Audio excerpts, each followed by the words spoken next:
السلام عليكم ورحمة الله وبركاته. حبايب قلبي، ازيكم عاملين ايه؟ يا رب تكونوا بخير. اللهم صل وسلم وبارك على سيدنا محمد وعلى اله وصحبه وسلم اجمعين. النهارده بقى جاي لكم فيديو صغير كده، حاجه كده على الماشي وحاجه بسيطه جدا نعملها مع بعض. هنعمل النهارده مع بعض، او ممكن تاخدوا منه فكره حلوه قوي للفطار يعني. النهارده قلت ايه اما نعمل مع بعض كده القطايف بالجبنه. ممكن تحشيها كمان لحمه مفرومه، بتبقى حلوه قوي. فيها تركايه كده حلوه قوي. هي اهم حاجه يعني انت مش بتكتري الحشوه عشان خاطر ايه ما تفكش منك وانت بتقليها. بصوا هنا كان سهيل بيعمل معايا، زي ما احنا متفقين ان احلى حاجه ان انت تخلي ولادك يساعدوكي في كل حاجه، حتى لو بيعملوا معاكي في الاكل.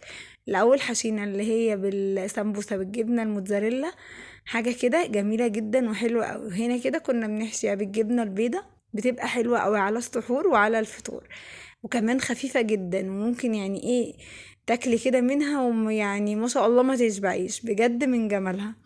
هوريكم وانزل لكم فيديو ان شاء الله بالقطايف نفسها واحنا بنعملها مع بعض. بصوا هنا بقى كده كنت بقفلها، بجد جميلة قوي وحلوة قوي، هتعجبكم ان شاء الله لما تجربوها. تنسوش لو وصلتوا معانا لحد هنا تعملوا لنا لايك وشير وتفعلوا الجرس وتدوسوا على كلمة كل عشان يوصل لكم كل جديد ان شاء الله بننزله.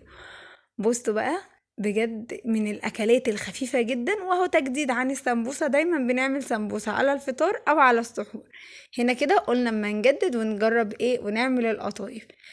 هنا سايل بيقول لكم اعملوا لايك. وهنا ده كان فطارنا الخفيف قوي. عملنا بصوا بقى القطايف ام جبنه موتزاريلا وحلاوتها وطعمتها. بصوا المطه بتاعت الجبنه حلوه قوي. ده كان نوع جبنه اسمه بونو، انا اول مره اجربه بس كان حلو يعني. هنا كده وعملنا سلطه وعملنا بانيه مقلي وعملنا كمان مكرونه سباكيتي كده بالصلصه. هنا كنت بحاول ان انا افتح لكم واحده بالجبنه بس معرفتش، وفي الاخر قلت انتي ونصيبك بقى، قلت كل واحد ياخد نصيبه. ما تنسوش تعملوا لنا لايك وشير وتفعلوا الجرس وتدوسوا على كلمه كل عشان يوصل لكم كل جديد بننزله.